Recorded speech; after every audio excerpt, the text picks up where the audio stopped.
perjalanan yang seperti disampaikan tadi memang masih berproses dan saat ini sudah harmonisasi di Kemenhumkam untuk pembulatan pasal-pasal. Dikecualikan pasal tentang fasilitas insentif.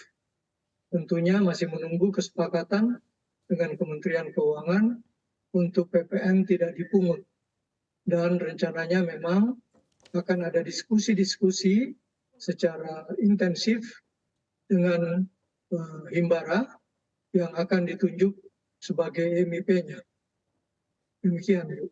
Oke, baik. Nah, saya akan langsung nanti dari Bayan ke Pak Alexander dan juga Pak Ido. Mungkin saya ke Pak Ido terlebih dahulu begitu ya. Ini sebelum nanti ditetapkan juga untuk MIP ini sendiri, sebetulnya dalam diskusi yang sudah berlangsung selama kurang lebih 1 tahun, karena ini juga isu sebelumnya dimulai dari BLU terlebih dahulu begitu. Ini kan sudah begitu banyak catatan-catatan dari para pelaku usaha begitu. Dari IMA sendiri sebetulnya apa Pak Ido begitu ya yang menjadi concern utama sebelum nanti MIP ini diterapkan, khususnya dalam sisi dari pungutannya, Pak? Ya, jadi kalau kami dari pelaku industri tentunya menyambut baik dengan rencana BLU atau MIP ini, di mana produsen batubara yang menyuplai PLN yang melebihi prosentasi DMO penggunaan oleh PLN itu mendapatkan kompensasi dari harga market.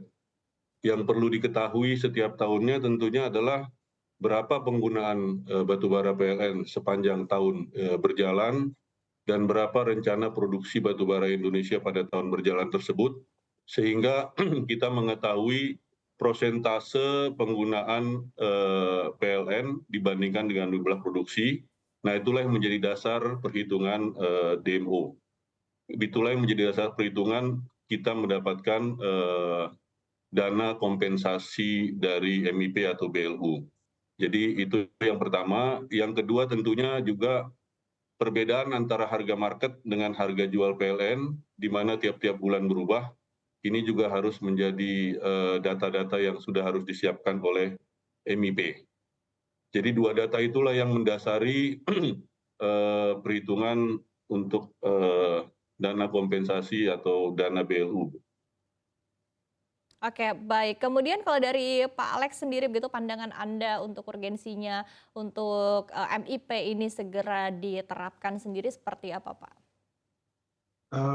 Saya rasa itu kabar baik sekali kalau misalkan MIP, lembaga pungut salur dana kompensasi batubara bisa terlaksana bulan Maret. Karena bagi perusahaan sangat penting juga untuk menyusun, merencanakan keuangan selama setahun ini. Dari sisi budgeting ataupun strategi terkait dengan kebijakan strategi penjualan dari perusahaan.